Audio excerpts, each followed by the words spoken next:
什么人？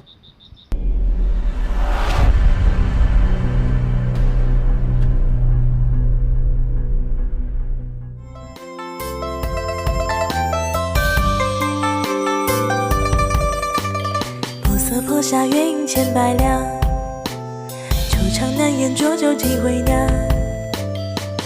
烟雨中笑相回，浪水浮尽坐畔，烟一次回塘。轻骑拨弦续一曲离殇，雨雨翠落许过又何妨？依稀梦枕点亮，看迢迢年华又望见故乡。烟雨沾热杯梨花脏，戏子折袖深深诉过往。石板桥流淌岁月无情试错的仓皇，当年深藏江南的你依旧在心上。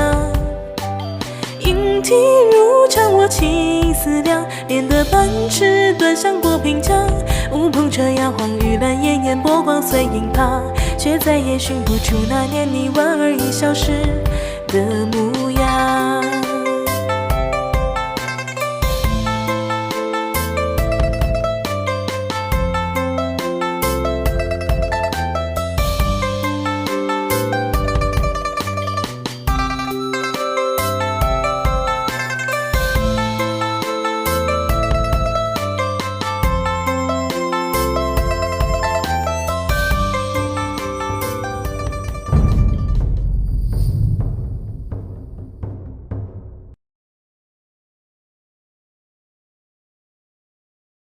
是我的，是我的，你要不要跟我讲？你花姐，乖，不哭。霞儿，再来3碟豆干。好嘞。呀呀呀！花姐，照这个吃法，咱们的豆干可就过不了今晚。怕什么呀？明天让莫愁再做呗。得嘞。花姐，你真的要好好管管李莫愁。我跟你讲哦，他的名字笔画不顺，天隔3户，地隔3友，人隔3级，总隔离花满楼大大的不合。以我个人多年的经验，此女了不得。花姐，我偷偷打探过，这个李莫愁原本是吴越国李金树之女，是朝廷钦犯，要发配边疆的。咱们这样私下收留她，万一被那些贵人知道，咱们的日子也不好过呀。哎呀，依我看，把她送官府得了。那她欠我的50两，你来还。花满楼地处3国交界之处，花姐我又怕过谁呢？花姐说的对，至于命格不好吗？绝对是命格不好，简直是讨厌讨厌。他那张嘴啊，说起来头头是道的，这乍一听吧，不由得心潮起伏的。可仔细听下去呢，又发现文不对题。这要是再听下去啊，直接昏倒。啊，你别说了，你越说我头越疼。唉，谁说不是呢？连我也被他说得头晕眼花。要不是因为他欠我50两银子，要不是因为他做的豆干实在好吃，要不是因为他爹是忠义之士。花姐，小的上次说的那条妙计，肯定能治李莫愁的唠叨病。什么妙计啊？锦囊妙计。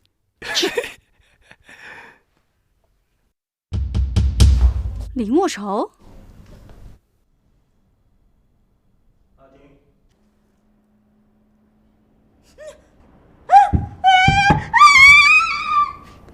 莫怕莫怕，来告诉花姐，到底怎么回事啊？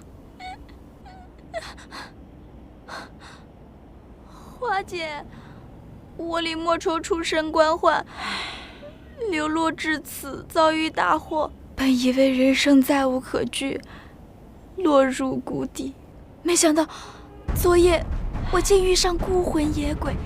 花姐，且听奴家细细道来。打住！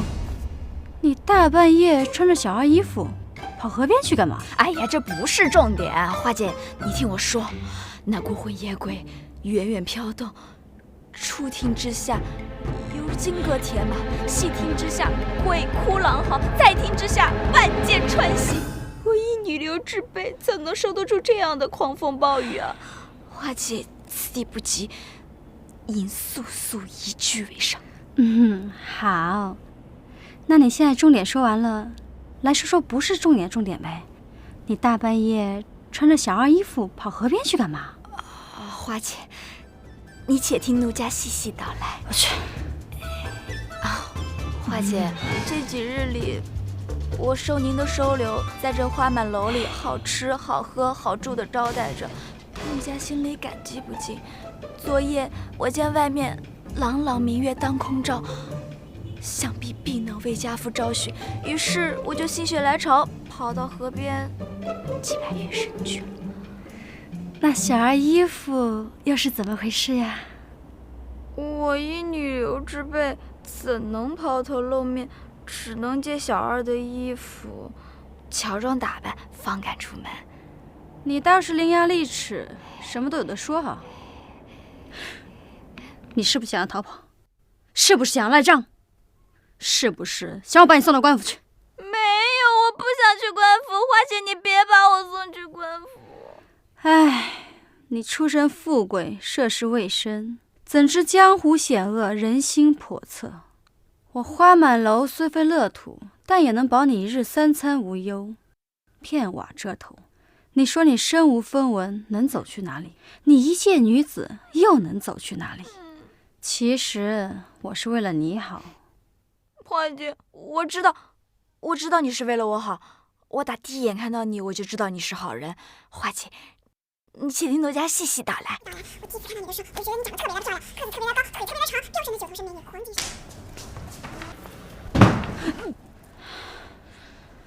你都听到了，是你的鬼哭狼嚎伤了他。这等俗人懂什么？这几日你就搁诸位店里好好盯着他。哼！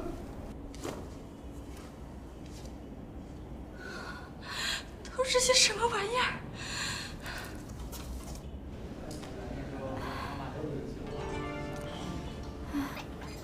秋玉妹妹，姐夫，夏莲姐姐，哼。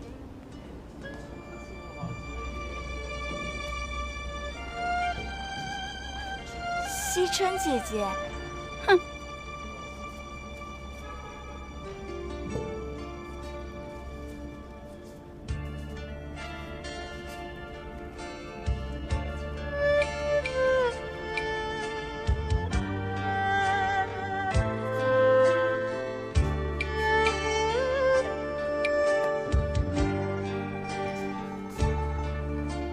小二哥，莫愁姑娘，你不在船上多待几天，这么早就下楼干嘛？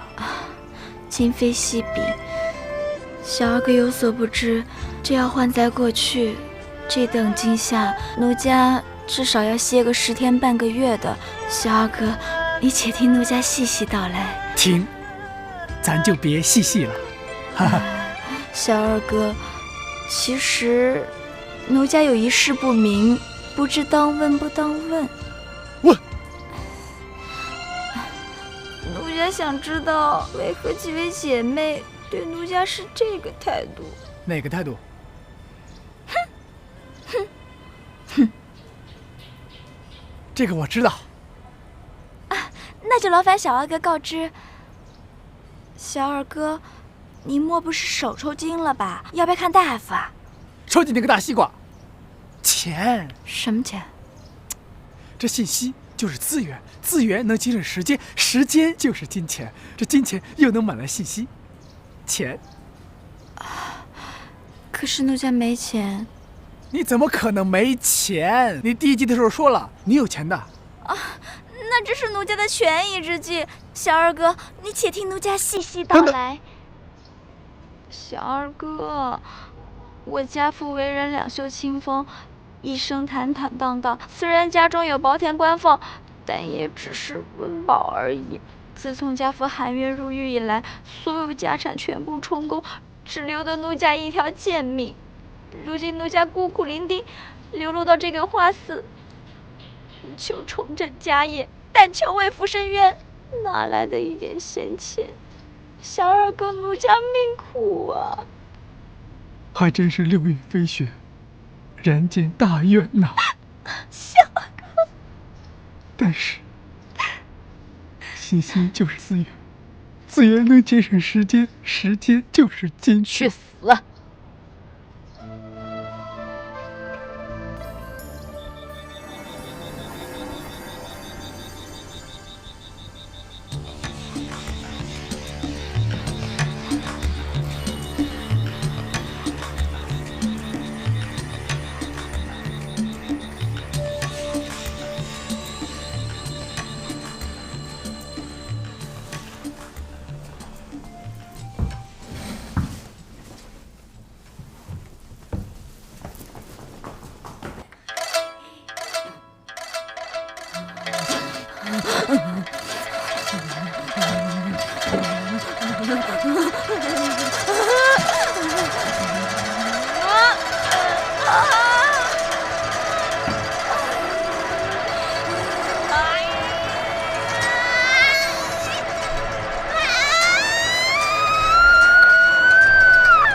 早，华姐。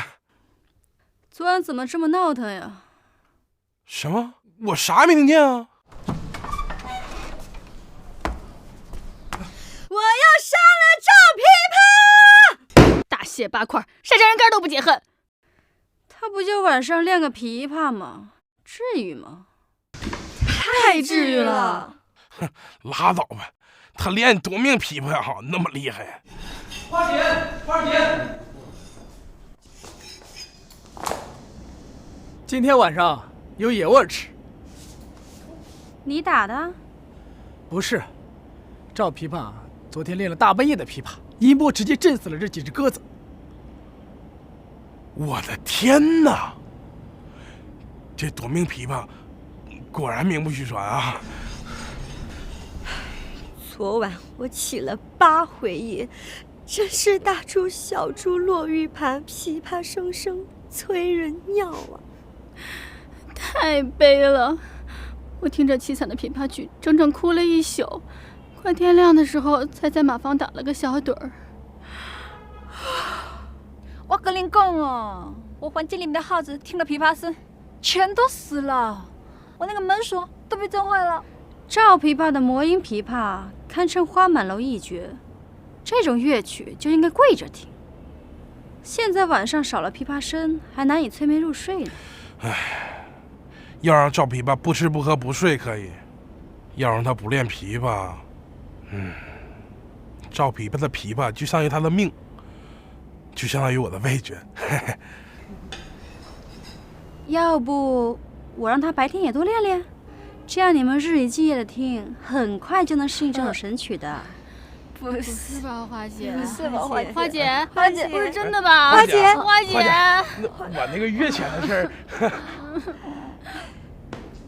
咱们不能再让这赵琵琶继续肆无忌惮、为所欲为的弹琵琶了。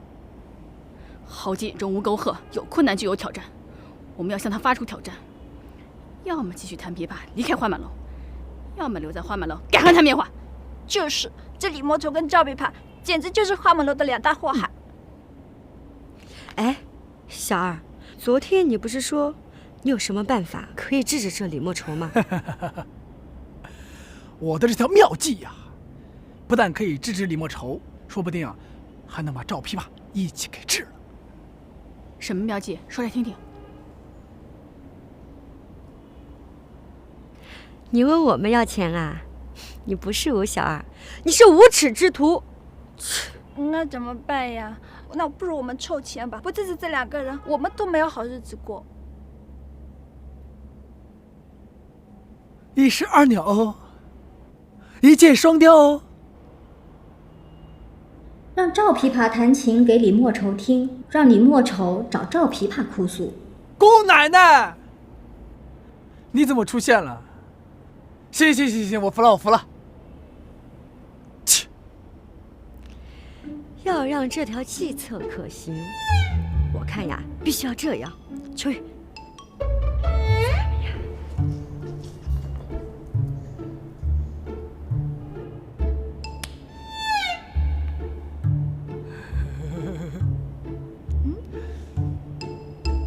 李莫愁，你要吓死人呢！哎，小二哥，我有钱了。哦，你是一夜暴富了吧？那你把你的发财之道传授给我好了。哎，且听奴家细细道来。请，你真的有发财的秘诀？我昨夜在床上苦思冥想，突然想起我父亲在都城的当铺里还留有几件家母遗留下来的首饰。哦，那你可有钱赎回来呀？哎，这你就看不起人了吧？我们都城的官家都喜欢把闲置的首饰存在当铺里，换几个铜钱，目的呢，只是为了让他们替我们保管和保养。等到我们想赎回来的时候呢，只需要几个铜板，就可以把价值连城的首饰给赎回来。小二哥，你见多识广，不会连这个都不知道吧？哦，确实有这么回事。不过你不是告诉我，你家父两袖清风吗？那是家母留下来的遗物，留给我成亲用的。如此说，那我可以告诉你，他们几个为什么不待见你了？且慢。小阿哥，我是想让你陪我去一趟都城，把遗物赎回来。这个嘛……如若你不去，万一我去了不回来了怎么办？还有，我家道中落，流落到这个风尘之地，恐怕今生嫁人也无望了。若小二哥愿意陪我去的话，我愿赠一半于你。此话当真？当真。果然不假。不假。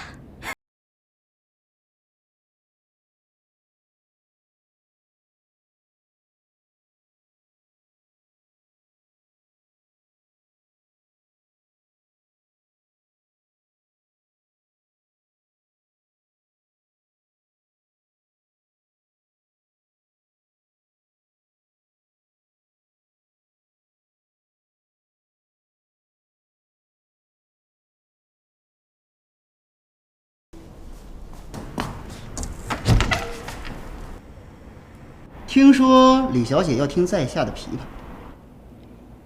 我有吗？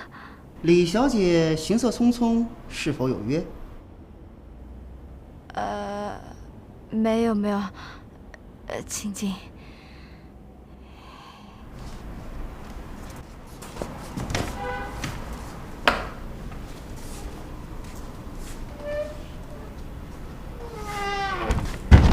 两虎相争，必有一伤。最好两败俱伤。耶！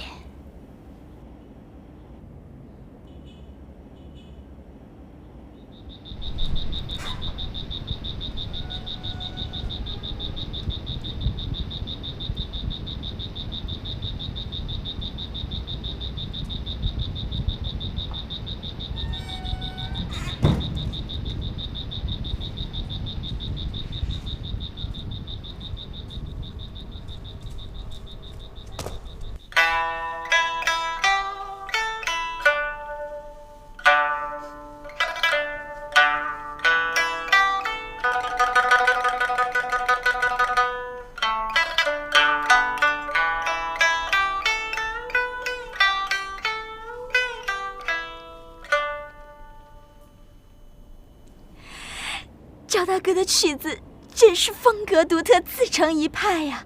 晦涩中充满柔情，便如春水流淌于怪石嶙峋的山谷之中。虽然水声湍急，却又缠山绕树，沾连不断，真乃铁汉柔情。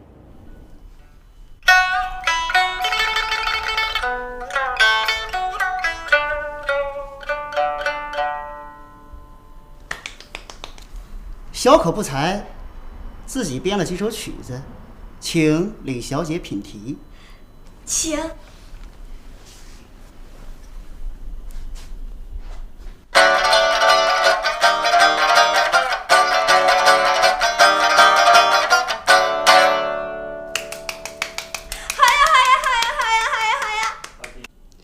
再请李小姐品题一曲。请。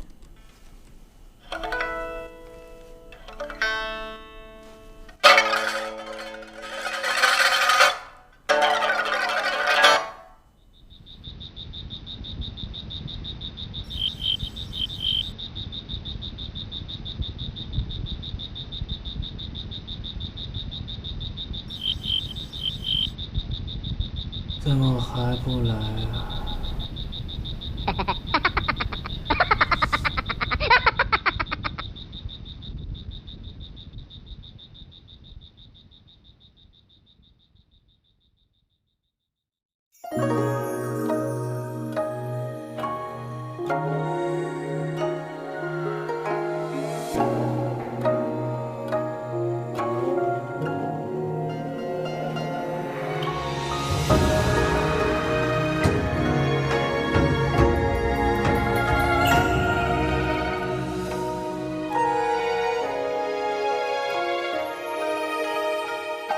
说不清道不明这纠缠，有几处雨那雪花飘，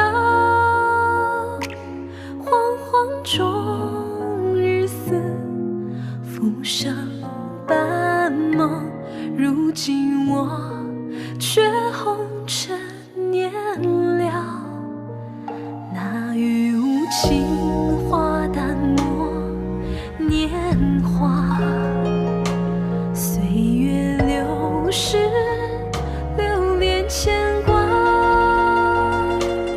你眼角奄奄，有情渐变，无心插，留爱恨难辨。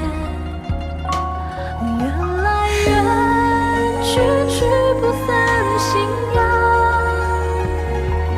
薄雾看透，透不过红纱。踏雪寻遍，寻不见他。踏雪寻遍，寻不见他。白发催人老，多年前种下的情恋，摇摇曳曳，一如你笑颜。迷雾茫茫，你的身影找不到，走过你的心。